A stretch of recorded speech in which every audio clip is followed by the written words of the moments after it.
വയല് പറയാന്നുള്ളത് ചെറിയൊരു കാര്യമൊന്നല്ല. അത് അല്ലാഹു തആല ചെയ്യുന്ന വലിയൊരു തൗഫീഖാണ്. ഞാൻ മർക്കസിൽ പഠിക്കുന്ന സമയത്ത് 92, 93 കാലം 1992, 93 ഞാൻ മർക്കസിലെ സ്റ്റുഡൻ്റാ, സഖാഫിക്ക് പഠിക്കാൻ. അപ്പോൾ ബുഖാരി ക്ലാസ് എടുക്കുന്ന ഷെയ്ഖുന സുൽത്താനുൽ ഉലമ AP ഉസ്താദ് അവർകൾ മുന്നിലെ സഫിൽ ഞാനാണ്. അന്ന് ഇഹ്യാഉസ്സുന്ന എന്ന് പറഞ്ഞ സ്റ്റുഡൻസ് യൂണിയൻ്റെ പ്രസിഡന്റും ഞാനാണ് അവിടുത്തെ മർക്കസിലെ. അപ്പോൾ എന്നോട് ഇങ്ങനെ ചൂണ്ടിയിട്ട് പറഞ്ഞു, ഉള്ളൂർക്കരെ നിങ്ങൾ നല്ലോണം വയല് പറയുന്ന മൊയ്ലിയാരാണ്, നിങ്ങളത് നിസ്സാരായിട്ട് കണക്കൂട്ടണ്ട കേട്ടോ. ഈ വയലിങ്ങനെ പറഞ്ഞിട്ടാണ് ഞാൻ ഈ മർക്കസു ഈ സ്ഥാപനങ്ങളൊക്കെ ഉണ്ടാക്കിയത് വയലുകൊണ്ടാണ്. ഉസ്താദ് ഇങ്ങനെ ചൂണ്ടിക്കാണിച്ചു, ഇങ്ങനെ ഈ കാണുന്ന മുഴുവൻ സ്ഥാപനങ്ങളും വയലുകൊണ്ടുണ്ടാക്കിയതാണ്. മഹാനായ ഗൗസുൽ ആദം അബ്ദുൽ ഖാദിർ ജീലാനി റളിയല്ലാഹു അൻഹുവിന്റെ ഇസ്ലാമിക പ്രബോധനത്തിലെ ഏറ്റവും വലിയ പ്രബോധനം വയലായിരുന്നു. അതുകൊണ്ടാണ് ഖാദിയാര് മുഹ്ജിമാരെ നോക്കിയാ കാണാം, 40 വയല് പറഞ്ഞോവർ നന്നായി 90 കാലം ഇരുന്നോവർ. 40 വയല് പറഞ്ഞോവർ നന്നായി 90 കാലം ഇരുന്നോവർ.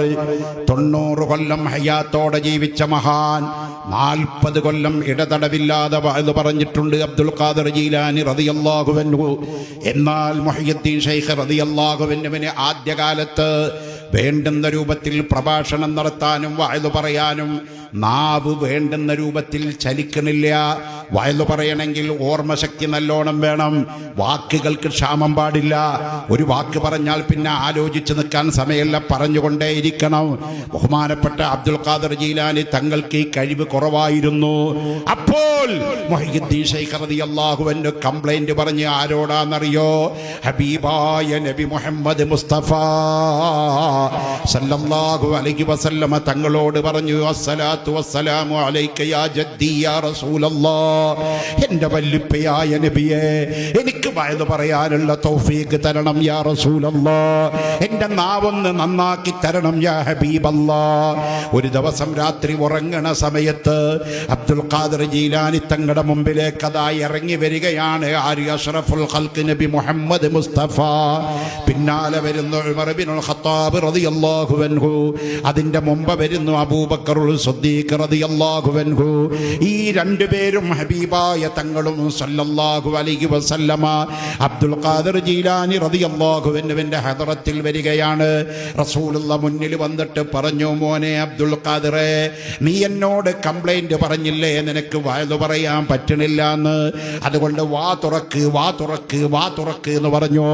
മുഹയ്യിദ്ദീൻ അബ്ദുൽ ഖാദിർ ജീലാനി റളിയല്ലാഹു അൻഹു വാങ്ങ് തുറന്നപ്പോൾ ഖാദിയാരുടെ മൊയ്തിമാല അതാണ് പറഞ്ഞത്, ബേദം ഈളകിപ്പ റവാൻ മാടിച്ചാരെ ബേദാംബാവർ വായിൽ തുപ്പിക്കൊടുത്തോവർ. അബ്ദുൽ ഖാദിർ ജീലാനി തങ്ങളുടെ വായിലേക്ക് ഹബീബായ തങ്ങൾ ഇങ്ങോട്ട് തുപ്പ് നീരിങ്ങെടുത്തു. മുഹ്യിദ്ദീൻ ശൈഖിന്റെ നാവുമ്മത്തെച്ചു. 1, 2, 3, 4, 5, 6, 7 വട്ടം ഹബീബായ തങ്ങളുടെ ശറഫാക്കപ്പെട്ട തുപ്പ് നീരെടുത്തിട്ട് മുഹ്യിദ്ദീൻ ശൈഖിന്റെ നാക്കും അങ്ങനെ റസൂലുള്ള തേച്ചു കൊടുത്തു. മുഹ്യിദ്ദീൻ ശൈഖ് റളിയല്ലാഹു അൻഹു അതിങ്ങനെ വായിൽ ഇറക്കി. ഹബീബായ തങ്ങളുടെ തുപ്പുനീരൊക്കെ ഒരു മനുഷ്യന്റെ വായ കിട്ടിയാൽ ഇതിനും വലിയ തൗഫീഖിന് പറയാനുണ്ടോ? അല്ലാഹ്. സ്വഹാബത്ത് അതിനൊക്കെ ഭാഗ്യം കിട്ടിയവരാണ്. മുഹ്യിദ്ദീൻ ശൈഖിന് 7 വട്ടം തേച്ചു. പിന്നാലെ വന്ന അബൂബക്കർ സിദ്ദീഖ് തങ്ങൾ പറഞ്ഞു, മോനെ വാ തുറക്ക് പറഞ്ഞു. ആരോട്? മുഹ്യിദ്ദീൻ ശൈഖിനോട് റളിയല്ലാഹു അൻഹു. സിദ്ദീഖ് റളിയല്ലാഹു അൻഹു 6 വട്ടം തേച്ചു. പിന്നാലെ വന്ന ഉമർ ഇബ്നുൽ ഖത്താബ് റളിയല്ലാഹു അൻഹു പറഞ്ഞു, മോനെ വാ തുറക്ക് പറഞ്ഞു. ഉമർ ഇബ്നുൽ ഖത്താബ് റളിയല്ലാഹു അൻഹു 5, സിദ്ദീഖ് 6 റളിയല്ലാഹു അൻഹുമാ. മുത്തുനബി സല്ലല്ലാഹു അലൈഹി വസല്ലം 7. മുഹ്യിദ്ദീൻ ശൈഖ് വിട്ടില്ല. മുഹ്യിദ്ദീൻ ശൈഖ് പറഞ്ഞു, അല്ല അബൂബക്കർ സിദ്ദീഖ് എന്നോരെ, ഉമർ ഫാറൂഖ് എന്നോരെ, എൻ്റെ വല്യുപ്പം മുത്തുനബി 7 വട്ടം തേച്ചപ്പോൾ നിങ്ങൾ എന്തേ 6 ആക്കിയത്? നിങ്ങൾ 6 തേച്ചപ്പോൾ ഉമർ ഖത്താബ് എന്തേ 5 ആക്കിയത്? അപ്പോ ഉമർ ബിൻ ഖത്താബ് റളിയല്ലാഹു അൻഹു പറഞ്ഞു, മോനെ, അല്ലാഹുവിന്റെ റസൂലിനെ ഓവർടേക്ക് ചെയ്യാൻ അദബാണ് പാടില്ല. റസൂലുള്ള നിന്ന് ഖുതുബ നിർവഹിച്ച മദീനയുടെ പള്ളിയുടെ മിമ്പറിന്റെ മുകളിൽ മരിക്കുന്നത് വരെ സിദ്ദീഖുൽ അക്ബർ റളിയല്ലാഹു അൻഹു ഖുതുബ ഓതുമ്പോൾ ഹബീബായ തങ്ങൾ ഖുതുബ നിർവഹിച്ച മിമ്പർ ഇന്നും മദീനത്തെ പള്ളിയിൽ നമുക്ക് കാണാം. അതൊക്കെ കാണാനും അവിടെ പോയി 2 റക്അത്ത് നിസ്കരിക്കാനും ചുരുങ്ങിയ നിലക്കൊന്ന് ഇത്തിക്കാഫിരിക്കാനും റബ്ബ് നമുക്ക് തൗഫീഖ് നൽകട്ടെ. ആ മിമ്പറിന്റെ മുകളിൽ റസൂലുള്ള നിന്ന സ്ഥലത്തിന്റെ മുകളിൽ അള്ളാഹിന്റെ റസൂലിന്റെ വഫാത്ത് കഴിഞ്ഞപ്പോൾ സിദ്ദീഖ് തങ്ങൾ ഖുത്ബ നിർവഹിക്കാൻ കയറിയപ്പോൾ ഹബീബായ തങ്ങൾ നിന്ന മിമ്പറിന്റെ മുകളിൽ ചവിട്ടിയില്ല. ആ നബി തങ്ങൾ നിന്ന ഒരു സ്റ്റെപ്പിന്റെ ചോട നിന്നിട്ടാണ് സിദ്ദീഖുൽ അക്ബർ ഖുത്ബ ഓതിയത്. സിദ്ദീഖ് റളിയല്ലാഹു അൻഹുവിന്റെ വഫാത്തിന്റെ ശേഷം പിന്നീട് 2ാമത്തെ ഖലീഫയായ ഉമർ ബിൻ ഖത്താബ് റളിയല്ലാഹു അൻഹു ഭരണമേറ്റെടുത്തുകൊണ്ട് ഖതീബായി ഖുത്ബ നിർവഹിക്കാൻ കയറിയപ്പോ റസൂലുള്ള നിന്ന സ്റ്റെപ്പിന്റെ മുകളിലും തൊട്ടില്ല, സിദ്ദീഖുൽ അക്ബർ നിന്ന സ്റ്റെപ്പിന്മീൻ തൊട്ടില്ല. അതിന്റെ നേരെ ചോട്ടിലെ സ്റ്റെപ്പിന്റെ മുകളിൽ നിന്നിട്ടാണ് ഉമർ ബിൻ ഖത്താബ് തങ്ങൾ ഖുത്ബ നിർവഹിച്ചത്. ഇന്ന തസവ്വുഫ കുല്ലഹു ഫമിനൽ അദബ് വമിനൽ അവാരിഫി ഫത്ലുബൻ ഹുവ അവ്വിലാ. അദബാണ് ഏറ്റവും വലിയ കുരുത്തം, അദബാണ് ഏറ്റവും വലിയ പൊരുത്തം, അച്ചടക്കമാണ്, ഡിസിപ്ലിനാണ് ഇസ്ലാമിന്റെ ആകത്തുക. അതുകൊണ്ട് സിദ്ദീഖുൽ അക്ബർ തങ്ങളോട് ചോദിച്ചപ്പോൾ ഉമർ ബിൻ ഖത്താബ് പറഞ്ഞു, മോനെ അബ്ദുൽ ഖാദിറെ, മുത്തുനബി ഏഴാക്കിയെങ്കിൽ ഹബീബായ തങ്ങളോടുള്ള ബഹുമാനം കൊണ്ട് സിദ്ദീഖുൽ അക്ബർ അത് 6ആക്കിയപ്പോ സിദ്ദീഖുൽ അക്ബറിനോടും ഹബീബായ തങ്ങളോടുള്ള ബഹുമാനം കൊണ്ട് ഞാനത് 5ആക്കിയതാണ്. അള്ളാഹിന്റെ റസൂലിന്റെ റൗളയിലേക്ക് പോയാൽ റസൂലുള്ളാഹിന്റെ ഖബറിന്റെ തൊട്ടടുത്ത് കാണുന്ന ഖബറാണ് സിദ്ദീഖുൽ അക്ബർ തങ്ങളുടെ ഖബർ. അതിന്റെ തൊട്ടടുത്ത് കാണുന്ന ഖബറാണ് ഉമർ ബിൻ ഖത്താബിന്റെ ഖബർ. ഈ 3 ഖബറാണ് മദീനയിൽ നമ്മൾ സലാം പറയാൻ പോകുമ്പോൾ കിട്ടുന്നത്. എന്നാൽ ഈ ഖബറിന്റെ പൊസിഷൻ എങ്ങനെയാണെന്നറിയോ? നമ്മൾ മദീനത്ത് ചെല്ലുമ്പോൾ വലിയ വട്ടക്കണ്ണിയുടെ നേരെ എഴുതി വെച്ചിട്ടുണ്ട്, ഹാദാ മുഹമ്മദുർ റസൂലുള്ളാഹ്, ഇത് മുത്തുനബി സല്ലല്ലാഹു അലൈഹി വസല്ലം തങ്ങളാണെന്ന്. അതിൻ്റെ അപ്പുറത്ത് കുറച്ചങ്ങനെ നീങ്ങിയ ഒരു ചെറിയ വട്ടക്കണ്ണിയുണ്ട്, പിച്ചളയുടെ വട്ടക്കണ്ണി, അവിടെ എഴുതി വെച്ചിട്ടുണ്ട് അബൂബക്കർ സിദ്ദീഖ് റളിയല്ലാഹു അൻഹു. അതിന് തൊട്ടപ്പുറത്ത് തന്നെ കാണാൻ ഒരു റൗണ്ട്, അവിടെ എഴുതി വെച്ചിട്ടുണ്ട് സയ്യിദുനാ ഉമർ ബിൻ ഖത്താബ് റളിയല്ലാഹു അൻഹു. അപ്പം നമ്മൾ വിചാരിക്കും മുത്തുനബി കിടക്കണേ ഇവിടെ ഇവിടെ ഇവിടെ ഇവിടെ ഇവിടെ ഇങ്ങനെ 3 ആളും ഇങ്ങനെ വരി വരിയായിട്ടാണ് കിടക്കണത്. എന്നാ പൊസിഷൻ അങ്ങനെയല്ല കേട്ടോ, കിതാബിൽ നോക്കിയാൽ കാണാം. ഹബീബായ തങ്ങളുടെ റൗദാ ഷരീഫില് ഹബീബായ തങ്ങളുടെ ഖബർ ഷരീഫ് ഇങ്ങനെ കിടക്കുമ്പോ ആ ഖബറിന്റെ അവിടെ നിന്ന് 3 അടി കീഴ്പോട്ടിറങ്ങിയിട്ടാണ് സിദ്ദീഖുൽ അക്ബറിന്റെ ഖബറുള്ളത് റളിയല്ലാഹു അൻഹു. ആ സിദ്ദീഖുൽ അക്ബറിന്റെ ഖബറിൽ നിന്ന് 3 അടി കീഴ്പോട്ടിറങ്ങിയിട്ടാണ് ഉമർ ബിൻ ഖത്താബ് തങ്ങളുടെ ഖബറുള്ളത്. അദബോടെ അവിടെ കിടക്കുന്നത്. ഗുരുത്വം അദബാണ് ഏറ്റവും വലുത്. അതുകൊണ്ട് ഞാൻ പറഞ്ഞു വരുന്നത്, മുഹയ്യിദ്ദീൻ ഷെയ്ഖ് തങ്ങൾ പറയാണ്, ഹബീബായ തങ്ങളുടെ ശറഫാക്കപ്പെട്ട തുപ്പുനീര് എന്റെ വായെ വന്നതിന്റെ ശേഷം പിന്നെ എനിക്ക് വാല് പറയാൻ ഒരു തടസ്സമില്ല. ഓതിയത് ഓതാത്തതോ എല്ലാ കിതാബും ഇങ്ങനെ കീഴറിയല്ലേ കേട്ടോ. അങ്ങനെയുണ്ട് ചില മഹാന്മാർക്ക് ഓതിയ കിതാബൊന്നല്ല. അപ്പൊ കണ്ണിയത്ത് ഉസ്താദ്, അള്ളാഹു ഉസ്താദിന്റെ പൊരുത്തം നമുക്ക് നൽകട്ടെ. ആമീൻ. ഉറക്കെ ആമീൻ പറയുമ്പോൾ ഉസ്താദിന്റെ പൊരുത്തം നൽകട്ടെ. ആ മഹാന്റെ ദർജ അള്ളാഹു ഉയർത്തട്ടെ. ആ മഹാന്റെ കൂടെ സ്വർഗത്തിൽ കിടക്കാൻ നമുക്ക് അള്ളാഹു തൗഫീഖ് നൽകട്ടെ. കണ്ണിയത്ത് ഉസ്താദിനെ പറ്റി നമ്മൾ പറയുന്ന ഒരു വാചകമാണ്, ഓതിയത് ഓതാത്തത് ഒരുപോലെ എന്ന് പറഞ്ഞാൽ എല്ലാ കിതാബും കാണാതെ കിട്ടും. ഇതൊരു തൗഫീഖ്, വല്ലാത്ത കുരുത്താണത്. അത് ലദുന്യയായ ഇൽമുള്ള ആളായിരുന്നു കണ്ണിയത്ത് ഉസ്താദ്, വലിയാണ്. ജീവിതത്തിൽ ഒരു കറാഹത്ത് പോലും ചെയ്യാത്ത ആൾ എന്നാണ് പണ്ഡിതന്മാർ കണ്ണിയത്ത് ഉസ്താദിനെ പറ്റി പറഞ്ഞത്. സുബ്ഹാനല്ലാഹ്, അത്ര വലിയ മശായിഖന്മാരുണ്ട് പ്രിയപ്പെട്ടവരെ. അപ്പൊ നമ്മൾ മനസ്സിലാക്കണം, അവർക്കൊക്കെ ഈ ദർജ കിട്ടാനുള്ള കാരണം ഹബീബായ തങ്ങളോടുള്ള ഹുബ്ബും അവിടുത്തെ സലാത്ത് മുറുക്കെ പിടിച്ചു. അഹ്മദുൽ കബീർ ദിഫാഇ റളിയല്ലാഹു അൻഹു ആരാണ് എന്താണ് എന്ന് പറയാൻ ഈ ഒരു കൊച്ചു സമയം പോരാ കേട്ടോ, കൊച്ചു സമയം പോരാ. ഇഫായിമാലെന്ന് കേൾപ്പിക്കാൻ നിങ്ങൾ. മകനോ മകളോ എന്ന് ചോദിച്ച നേരത്ത് മകനാറഹിമദ് കബീർ എന്ന് ചൊന്നോവർ. ഈ ഒറ്റ വരി പോരെ കറാമത്തിന് തെളിവ്. മകനോ മകളോ എന്ന് ചോദിച്ച നേരത്ത് മകനാറഹിമദ് കബീർ എന്ന് ചൊന്നോവർ. അഹ്മദുൽ കബീർ റിഫായി തങ്ങളെ അവിടുത്തെ ഉമ്മ ഗർഭം ധരിച്ച സമയം ഉമ്മാടെ കൂട്ടുകാരത്തികളായ പെണ്ണുങ്ങൾക്കൊരു സ്വഭാവമുണ്ട്. ഒരു പെണ്ണ് ഗർഭിണിയായാൽ മറ്റു പെണ്ണുങ്ങൾ അവളെ ഒന്ന് കളിയാക്കും, ഒന്ന് തമാശയ്ക്കും, ഒന്ന് കൊച്ചാക്കും. പഴയ കാലത്തൊക്കെ ഈ പെണ്ണുങ്ങൾക്ക് ഗർഭമുള്ള വിവരം അറിയാലേ എവിടുന്ന ഒന്നിരിക്കെ കിണറിൻ്റെ അടുത്ത് വെള്ളം കോരാൻ പോകുക. അങ്ങനെ പരിപാടിയൊക്കെ ഉണ്ടായിരുന്നു. ന്യൂ ജനറേഷൻ ലേഡീസിനൊന്നും അതറിയില്ല. പഴയ കാലത്ത് ഒരു പാളയോ അല്ലെങ്കിൽ ഒരു കപ്പിയൊക്കെ ഇട്ടിട്ട് ഒരു ബക്കറ്റൊക്കെ ഒരു തുടിയൊക്കെ കെട്ടിയിട്ട് കിണറിലേക്ക് കുത്തിയിറക്കി ഇങ്ങനെ വെള്ളം കോരി കോരി കോരി ഒരു ബക്കറ്റ് കിട്ടും. അതങ്ങനെ 2 ബക്കറ്റ് 3 ബക്കറ്റ് 4 ബക്കറ്റ് ഒരു കുടത്തിൽ വയ്ക്കും. ആ കുടമെടുത്ത് ഒക്കത്ത് വെച്ച് ഏറ്റിയിട്ട് കൊണ്ടുവന്നിട്ട് വേണം വീട്ടിൽ കുളിക്കാനും കുടിക്കാനും ഒക്കെ വെള്ളം ഉണ്ടാക്കാം. അന്ന് ടാങ്കൊന്നുമില്ല. എനിക്കൊക്കെ ഓർമ്മ വരുന്ന കാലത്ത് അങ്ങനെയൊക്കെ തന്നെ. ഇരിക്കുന്ന വലിയ പാപ്പാരെ കാരണന്മാരുടെ കാലത്ത് അതിന്റെ അപ്പുറത്താണ്. സുബ്ഹാനല്ലാഹ്. അപ്പൊ ഒരു വിശേഷം പെണ്ണുങ്ങൾക്ക് പറയാൻ കിട്ടുന്ന ഒരു സാഹചര്യം അന്നിങ്ങനെ വയലിന് വരുന്ന കാലഘട്ടം ഇങ്ങനെ കിട്ടുന്ന വേദിയൊക്കെ കുറവാണ്. അപ്പൊ കിട്ടുക ഒന്നിക്ക് കിണറ്റിൻകരയിൽ വെള്ളം കോരാൻ പോയാ, അല്ലെങ്കിൽ വല്ല കല്യാണ വീട്ടിൽ പോയാ ഇവരൊക്കെയല്ല സ്ത്രീകൾ കാണുക. സ്ത്രീകൾ തമ്മിൽ കാണുക അവളാണ്. അപ്പൊ ഒരിക്കൽ വെള്ളത്തിന്റെ അടുത്ത് ചെന്നപ്പോ, കിണറിന്റെ അടുത്ത് ചെന്നപ്പോ റിഫായി ഷൈഖിന്റെ ഉമ്മ റിഫായി ഷൈഖ് തങ്ങളെ ഗർഭം ധരിച്ചിരിക്കുകയാണ്. വയറൊക്കെ വീർത്തിട്ടുണ്ട്. ആ കൂടെയുള്ള പെണ്ണുങ്ങൾ തമാശയാക്കാൻ ചോദിച്ചതാ, അല്ല അനക്ക് വിശേഷം ഉണ്ടില്ലേ? ഉണ്ട്. വയറ്റിൽ ആണോ പെണ്ണ? നാടൻ ചില സ്ത്രീകൾക്ക് പഴയ കാലത്ത്, ഇപ്പോഴല്ല കേട്ടോ, ഇപ്പൊ 3 മാസം കഴിഞ്ഞാൽ കുട്ടി ആണാ പെണ്ണാന്നറിയാൻ ഒരൊറ്റ സ്കാനിങ് മതി. പക്ഷെ അതിന്റെ റിസൾട്ട് പബ്ലിഷ് ചെയ്യാൻ പാടില്ല. അത് മമ്നുവാ. ചെയ്താൽ ഡോക്ടർ ഉള്ളിലാവും, റേഡിയോളജിസ്റ്റ് ഉള്ളിലാവും. അങ്ങനെ നിയമമുണ്ട്. അൾട്രാസൗണ്ട് സ്കാനിങ്ങിൽ അറിയാൻ പറ്റും കുട്ടി ആണാണോ പെണ്ണാണോ എന്ന്. 3 മാസം കഴിഞ്ഞാൽ എല്ലാം അറിയാൻ പറ്റും, കൃത്യമായിട്ട് അറിയാൻ പറ്റും. പക്ഷേ അതൊന്നും ടെക്നോളജി ഒന്നും വികസിക്കാത്തൊരു കാലത്ത് പല അടയാളം പെണ്ണുങ്ങൾ പഴയ കാലത്ത് പറയും. കുട്ടി ആണാണെങ്കിൽ അങ്ങനെ ഉണ്ടാവും, പെണ്ണാണെങ്കിൽ ഇങ്ങനെ ഉണ്ടാവും, പലതും. അതൊന്നും ഞാൻ ഇപ്പം ഇതിലൂടെ പറയുന്നില്ല. അപ്പൊ റിഫായി ഷൈഖ് റളിയല്ലാഹു അൻഹു ഗർഭം ധരിച്ച സമയത്ത് റിഫായി ഷൈഖ് റളിയല്ലാഹു അൻഹു ഉമ്മാനെ നോക്കിയിട്ട് പറഞ്ഞു, വയറ്റിന്റെ ഉള്ളിൽ കിടക്കുന്നുണ്ട് ഒരു കുട്ടി, ആണാണോ പെണ്ണാണോ? ചിലർ കളിയാക്കിയിട്ട് പറഞ്ഞു അത് പെണ്ണെന്നെ. ചില പെണ്ണുങ്ങൾ പറഞ്ഞു അല്ലല്ല അത് ആണെന്നെ. ഉമ്മാക്ക് വല്ലാത്ത ബേജാറായി. റിഫായി ഷൈഖിന്റെ ഉമ്മാക്ക് വിഷമായി.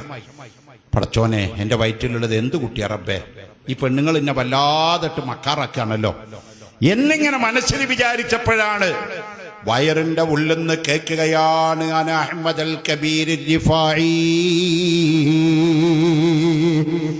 എന്റെ പേര് അഹ്മദ് അൽ കബീർ എന്നാണ്. മകനോ മകളോ എന്ന് ചോദിച്ച നേരത്ത് മകനാർ അഹ്മദ് കബീർ എന്ന് ചൊന്നോവർ പശമേറും രാവിൽ നടന്നങ്ങ് പോവുമ്പോൾ കൈവീരൽ ചൂട്ടാക്കി കാട്ടി നടന്നോവർ.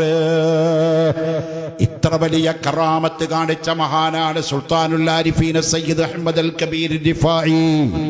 സുഹൃത്തുക്കളെ, അഹ്മദ് അൽ കബീർ റിഫായി റളിയല്ലാഹു അൻഹു ആയാലും ഖുത്ബുൽ അഖ്താബ് ഗൗസുൽ ആദം അബ്ദുൽ ഖാദിർ ജീലാനി റളിയല്ലാഹു അൻഹു ആയാലും സുൽത്താനുൽ ഹിന്ദ് ഖാജ മുഈനുദ്ദീൻ ചിശ്തി റളിയല്ലാഹു അൻഹു ആയാലും ഖുത്ബുൽ സമാൻ സയ്യിദ് അലവിയുൽ മംബറമി ഖദ്ദസല്ലാഹു സിർറഹുൽ ലദീദ് തങ്ങളായാലും ഖുത്ബുൽ ആലം വലിയുല്ലാഹി സിയം അബൂബക്കർ മുസ്ലിയാർ ഉപ്പാപ്പ തന്നെയായാലും ഈ കിടക്കുന്ന കുഞ്ഞുട്ടി മസ്താൻ ഉപ്പാപ്പ ഖദ്ദസല്ലാഹു സിർറഹുൽ ലദീദ് തങ്ങളായാലും ഇവരൊക്കെ ഇത്ര വലിയ ദറജയിലെത്താനുള്ള കാരണം ഒറ്റ കാരണം. മുഹ്യിദ്ദീൻ ഷൈഖ് ഇത്ര വലിയ ആളാവാനുള്ള കാരണം ഒറ്റ കാരണം. റിഫായി ഷൈഖ് ഈ ദറജ എത്താനുള്ള കാരണം ഒറ്റ കാരണം. വെളിയങ്കോട് ഉമർ ഖാദി റളിയല്ലാഹു അൻഹു ഹബീബായ തങ്ങളുടെ റൗളന്റെ മുമ്പിൽ ചെന്നിട്ട് 4 വരി ബൈത്ത് ചൊല്ലിയപ്പോ അടച്ചിട്ടിരുന്ന റൗളയുടെ പൂട്ട് പൊട്ടുകയും ആ വാതിൽ താനെ തുറക്കുകയും ചെയ്ത വലിയ കറാമത്ത് കാണിച്ച വെളിയങ്കോട് ഉമർ ഖാദി റളിയല്ലാഹു അൻഹു ആ ദറജയിലെത്താനുള്ള കാരണം ഒന്ന്. ആ കാരണം മൊയ്തീൻ ഷൈഖിന്റെ, റിഫായി ഷൈഖിന്റെ, ഉമർ ഖാദിയുടെ, ഖുത്ബുൽ സമാന്റെ, മടവൂരി പാപ്പാടെ, ഈ പാപ്പാടെ ഒക്കെ കാരണം ഒന്നാണ്. ഈ പാപ്പാക്ക് സുൽത്താൻ എന്ന് പേരിട്ടത് ആരാന്നറിയോ മോനെ? ആരാ മുഹമ്മദേ? നമ്മൾ പഠിച്ചേക്കണം. നമ്മൾ എന്തായാലും ഉപ്പാപ്പാടെ ആൾക്കാരാ, എന്തായാലും പഠിച്ച. ഈ പാപ്പാക്ക് കുഞ്ഞുമുട്ടി എന്ന് വാപ്പിയും ഇട്ട പേരാ. സുൽത്താൻ എന്നാരാ പേരിട്ടത്? ഔലിയാക്കൾ ഇട്ടതാന്ന് ഞാൻ മുമ്പ് പറഞ്ഞിട്ടുണ്ട്. എൻ്റെ കൃത്യമായ ചരിത്രം ഇന്നലെ എനിക്ക് കിട്ടി. ഞാൻ ഓരോ ദിവസവും ഈ മഹാനെ പറ്റി പഠിച്ചുകൊണ്ടിരിക്കുകയാണ്. കണിയാപുരം അബ്ദുർ റസാഖ് മസ്താൻ ഉപ്പാപ്പ ഖദ്ദസല്ലാഹു സിർറഹുൽ ലദീദ് ഒരു വലിയ മഹാനുണ്ട്. കണിയാപുരം അബ്ദുർ റസാഖ് മസ്താൻ കേട്ടിട്ടും കണ്ടവരൊക്കെ ഉണ്ടാവും ഈ കൂട്ടത്തില്. ആ മഹാൻ പറഞ്ഞതാണ് കുഞ്ഞുട്ടി മസ്താനെ നോക്കിയിട്ട്, ഇത് കുഞ്ഞുട്ടിയല്ലടോ, ഇത് സുൽത്താനാണ്. സുൽത്താൻ, ഔലിയാക്കളുടെ ഇടയിൽ സുൽത്താൻ എന്ന് പറഞ്ഞാൽ വല്ലാത്ത സ്ഥാനമാണ്. സുൽത്താൻ എന്ന് പറഞ്ഞാൽ രാജാവ് എന്നർത്ഥം. ഔലിയാക്കളുടെ ഇടയിലെ സുൽത്താൻ എന്ന് പറഞ്ഞാൽ ഔലിയാക്കളുടെ ഇടയിലെ രാജാവ്, നമ്മുടെ സുൽത്താനല്ല. നമ്മുടെ ഇടയിലൊക്കെ വലിയ അതിന്റെ മീതേന്. സുബ്ഹാനല്ലാഹ്. അപ്പൊ അത്ര വലിയ ദർജ ഈ മഹാനും ഔലിയാക്കൾക്കും കിട്ടാനുള്ള കാരണം, ഒരൊറ്റ കാരണം, അതെന്താണെന്നറിയോ? മഹബ്ബത്തുൻ നബി സല്ലല്ലാഹു അലൈഹി വസല്ലം, അല്ലാഹുവിന്റെ റസൂലിനോടുള്ള മഹബ്ബത്ത്, സ്വലാത്തിനോടുള്ള ഹുബ്ബ്, അതവരുടെ ഖൽബ് രൂഢമൂലമാക്കിയത് കൊണ്ടാണ് മുഹയ്യിദ്ദീൻ ശൈഖ് ഇത്ര വലിയ ദർജ കിട്ടിയതും റിഫായി ശൈഖ് ഈ ദർജയിലെത്തിയതും. ചരിത്രം നോക്കിയാൽ കാണാം. ആ കാര്യം മാത്രം പറഞ്ഞ് ഞാൻ നിർത്തുന്നു, സുദീർഘമാക്കില്ല കേട്ടോ. റിഫായി ശൈഖ് തങ്ങൾ, നമ്മുടെ ചരിത്ര കഥാനായകൻ അഹ്മദ് അൽ കബീർ റിഫായി റളിയല്ലാഹു അൻഹു, അല്ലാഹുവിന്റെ റസൂലിനെ സിയാറത്ത് ചെയ്യാൻ മദീനത്ത് ചെന്നു. റൗള ഷരീഫിന്റെ നേരങ്ങനെ നിന്നിട്ട്, ഉപ്പാപ്പയാണ് ആ കിടക്കുന്നത്, വല്യുപ്പയാണ്. വല്യുപ്പാന്റെ ഖബർ ഷരീഫ് റൗള ഷരീഫിന്റെ നേരെ നിന്നിട്ട് കണ്ണിങ്ങനെ അടച്ചിട്ട് പറഞ്ഞു, അസ്സലാത്തു വസ്സലാമു അലൈക യാ ജദ്ദി യാ റസൂലല്ലാഹ്, എന്റെ വല്യുപ്പയായ നബിയെ, അങ്ങേക്ക് ഈ പാവപ്പെട്ട പേരക്കുട്ടിയായ അഹ്മദ് അൽ കബീറിന്റെ സലാം എന്ന് പറഞ്ഞ് സലാം പറഞ്ഞിട്ട് റിഫായി ശൈഖ് തങ്ങൾ റസൂലുള്ളാഹിന്റെ റൗളന്റെ നേരെ നിന്നിട്ട് ഒരു 4 വരി ബൈത്ത് ചൊല്ലി. റിഫായി മൗലിദ് എടുത്ത് നോക്കിക്കോ, ഇപ്പോഴും കാണാൻ മൗലിദിന്റെ കിതാബിലുണ്ടത്. എന്താണ് അവിടുന്ന് ചൊല്ലിയതെന്നറിയോ? ഫിഹാലത്തിൽ ബുഇദി റൂഹി കുൻതു ഉർസിലുഹാ തുഖബ്ബിലുൽ അർള അന്നി വഹിയ നായിബതി ഫഹാദിഹി നൗബത്തുൽ അസ്ബാഹി ഖദ് ഹളറത് ഫംദുദ് യമീനക കൈ തഹ്ളാ ബിഹാ ശഫതി. റിഫായി ശൈഖ് തങ്ങൾ പറയാണ്, യാ റസൂലല്ലാഹ്, ഞാൻ ബഗ്ദാദിലാകുമ്പോഴും ഉമ്മബൈദാകുമ്പോഴും ഇറാഖിലാകുമ്പോഴും ഞാൻ റസൂലുള്ളാഹിന്റെ ഹദറത്തിലേക്ക് എൻ്റെ റൂഹ് ആയി സലാത്ത് ഇങ്ങനെ ചൊല്ലി ചൊല്ലി ചൊല്ലി ചൊല്ലി ചൊല്ലി ചൊല്ലി ചൊല്ലി ചൊല്ലി ഹബീബായ തങ്ങൾക്ക് ലക്ഷക്കണക്കിന് സലാത്ത് ചൊല്ലി ഹദിയ ചെയ്യാറുണ്ട്. ആ പാവപ്പെട്ട പേരക്കുട്ടിയായ, അങ്ങയുടെ ചോരേ പിറന്ന പേരക്കുട്ടിയായ അഹ്മദ് അൽ കബീറിന് ഒരു ആഗ്രഹമുണ്ട്, നബിയെ, ജീവിതത്തിൽ അങ്ങയെ കാണാൻ എനിക്ക് സാധിച്ചിട്ടില്ല. സ്വപ്നത്തിൽ നിരവധി തവണ കണ്ടിട്ടുണ്ട്, പോരാ ഉപ്പാപ്പാ, സ്വപ്നം പോരാ, എനിക്ക് നബിനെ നേരിട്ട് കാണണം. ആ ഖബറൊന്ന് തുറക്കണം, എന്നിട്ട് റൗള തുറന്നിട്ട് തങ്ങൾ ഇങ്ങോട്ട് വരി ഉപ്പാപ്പാ, എനിക്ക് ഉപ്പാപ്പാനൊന്ന് കെട്ടിപ്പിടിക്കണം, ഒന്ന് ഉമ്മ വെക്കണം. ആരാ പറയുന്നത്? പൊന്നു പേരക്കുട്ടി അഹ്മദ് അൽ കബീർ റിഫായി ഖദ്ദസല്ലാഹു സിർറഹുൽ അദീദ്, അല്ലെങ്കിൽ റളിയല്ലാഹു അൻഹു, രണ്ടും പറയാം കേട്ടോ. റിഫായി ശൈഖ് റളിയല്ലാഹു അൻഹു പറഞ്ഞപ്പോ ഹബീബായ തങ്ങൾ ഇത് കേൾക്കുകയാണ്. റൗള കിടന്നിട്ട് വീണ്ടും പറഞ്ഞു, യാ ജദ്ദി യാ റസൂലല്ലാഹ്, എനിക്ക് തങ്ങളെ കാണണം. വെറുതെ കാണല്ല, റൗള പിളരണം, എന്നിട്ട് തങ്ങൾ ഇങ്ങോട്ട് നീച്ചു വരണം, എന്നിട്ട് എനിക്കൊന്ന് കെട്ടിപ്പിടിക്കണം.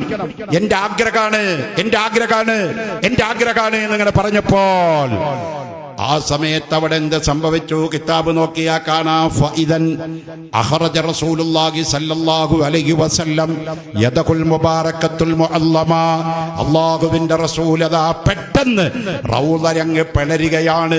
ആ പിളർന്ന റൗളയിലൂടെ റസൂലുള്ള കയ്യങ്ങ് പൊക്കി കാണിച്ചു കൊടുത്തു. അല്ലാഹുവിന്റെ റസൂലിന്റെ കയ്യങ്ങ് പൊങ്ങി. ഇതാര് കണ്ടു? റിഫായി ശൈഖ് തങ്ങൾ കണ്ടു. ഓടിങ്ങ് വന്നിട്ട് ആ കയ്യങ്ങ് പിടിച്ചിട്ട് ഒറ്റ ഉമ്മയാണ്. ഫതഖബ്ബല ശൈഖ് അഹ്മദ് അൽ കബീർ റിഫായി, റിഫായി ശൈഖ് മുത്തനബിയുടെ കയ്യങ്ങ് ചുംബിച്ചു. സുമ്മ ഗാബത്ത് യദുഹു സല്ലല്ലാഹു അലൈഹി വസല്ലം, പിന്നെ റസൂലുള്ളാഹിന്റെ കയ്യ് ഖബറിന്റെ ഉള്ളിലേക്ക് തിരിച്ചു പോയി. ഈ സംഭവം രേഖപ്പെടുത്തിക്കൊണ്ട് പറയാണ്, ലോകത്ത് ഒരു വലിയനും ഇന്ന് വരെ കിട്ടിയിട്ടില്ല ഈ കറാമത്ത്. ഖബർ ഷരീഫ് തുറന്നിട്ട് അതിന്റെ ഉള്ളിൽ നിന്ന് കൈ പുറത്ത് കാണിച്ചു കൊടുത്തിട്ട് തന്റെ പേരക്കുട്ടിയായ റിഫായി ശൈഖിന് മുത്താൻ കൊടുത്ത നബി മുഹമ്മദ് മുസ്തഫ, നബി മുഹമ്മദ് മുസ്തഫ സല്ലല്ലാഹു അലൈഹി വസല്ലം, ആ തങ്ങളുടെ പേരാ റിഫായി ശൈഖ്. ആ തങ്ങളുടെ മദ്ഹ നമ്മൾ ഇവിടെ പറയുന്നത്. ആ തങ്ങൾ ചില്ലറക്കാരനല്ല മോനെ. തറ വലിയ കറാമത്ത് കാണിച്ച മഹാൻ. കൂടുതൽ ഞാൻ നീട്ടിപ്പരത്തിയൊന്നും പറയണില്ല. വല്ലാതെ വയൽ പറഞ്ഞാൽ ഇപ്പോൾ ആളുകൾക്ക് തോന്നും ഉസ്താദ് ഈ വയലിന് വേണ്ടി മാത്രം വിളിച്ചുകൂട്ടാണ്, സലാത്തല്ല വലുത് വയലാന്ന്. വയലും ഏറ്റവും ഖിയാമത്ത് നാൾ വരെ ദീൻ ഇവിടെ നിലനിൽക്കണമെങ്കിൽ ആലിമീങ്ങൾ പ്രസംഗിക്കന്നെ വേണം. ഏതെങ്കിലും പോത്താമ്പികൾ പ്രസംഗിച്ചിട്ട് കാര്യമില്ല. ദീന് തുറന്നു പറയണം. ദീനിൻ്റെ ഹുക്കുമുകളും വിധിവിലക്കുകളും ദീനിൻ്റെ നിരോധനങ്ങളും പ്രഖ്യാപനങ്ങളും സത്യസന്ധമായി പറയണം. ദീനിൻ്റെ അഹ്ലുകാരെ പരിചയപ്പെടുത്തണം. ഇത് റിഫായി ശൈഖ് റളിയല്ലാഹു അൻഹുവിൻ്റെ മാസമായതുകൊണ്ടാണ് ഞാൻ ആ വഴിയിൽ നിന്ന് മറ്റൊരു വഴിയിലേക്ക് റൂട്ട് മാറിപ്പോകാത്തത്. പ്രിയപ്പെട്ട സഹോദരന്മാരെ, അല്ലാഹു തആല ഔലിയാക്കളുടെ കൂടെ സ്വർഗത്തിലേക്ക് കടക്കാൻ അല്ലാഹ് ഞങ്ങൾക്ക് തൗഫീക്ക് നൽകണമല്ലാ. ഒരുപാട് ആളുകൾ ഈ മജ്ലിസിൽ വെച്ച് പ്രത്യേകം ദ്വാരക്കാൻ പറഞ്ഞിട്ടുണ്ട്. ഞാൻ ഇങ്ങോട്ട് കടന്നു വരുമ്പോൾ ഒരു ചെറിയ മുത്താലിമ എൻ്റെ കൈ പിടിച്ചിട്ട് പറഞ്ഞു, എൻ്റെ ഉപ്പക്ക് സുഖല്ല ഉസ്താദേ, ഉപ്പ വല്ലാത്ത വേജാറിലാണ്, ദ്വാരക്കണമെന്ന് പറഞ്ഞിട്ടുണ്ട്. ഒരു കുട്ടിയുടെ രക്ഷിതാവ് ഇന്ന് എന്നെ വിളിച്ചിട്ട് പറഞ്ഞ ആ കുട്ടിക്ക് രോഗമുണ്ട്, ആ കുട്ടിയുടെ രോഗശമനത്തിന് വേണ്ടി ദുആ ചെയ്യണമെന്ന് പറഞ്ഞിട്ടുണ്ട്. വേറെ കുറേ കുട്ടികളുടെ രക്ഷിതാക്കൾ വിദേശത്തുനിന്നും സ്വദേശത്തൊക്കെ വിളിച്ചിട്ട് ഒരുപാട് മുറാദുകൾ പറഞ്ഞിട്ടുണ്ട്. ഇവിടെ സലാത്ത് ഗ്രൂപ്പിലൂടെ പ്രത്യേകം ദ്വാരക്കാൻ വേണ്ടി ഒരുപാട് ആൾ പറഞ്ഞിട്ടുണ്ട്. ഇന്നത്തെ നമുക്ക് ഭക്ഷണം തരുന്നത് ചൊവ്വല്ലൂർ പണിക്കാരനായ അബ്ദുൽ ജലീൽ ഹാജിയാണ്. അദ്ദേഹം മജ്മാനിൽ ബിസിനസ് ചെയ്യുന്ന നല്ലൊരു ബിസിനസ്സുകാരനാണ്. അദ്ദേഹമാണ് ഇന്നത്തെ നമ്മുടെ ഭക്ഷണത്തിലേക്ക് കാര്യമായ 25,000 രൂപ അദ്ദേഹം സംഭാവനയായി തന്നിട്ടുണ്ട്. അദ്ദേഹത്തിന് വേണ്ടി ദ്വാരക്കാൻ പറഞ്ഞിട്ടുണ്ട്. അതുപോലെ എല്ലാ സലാത്തും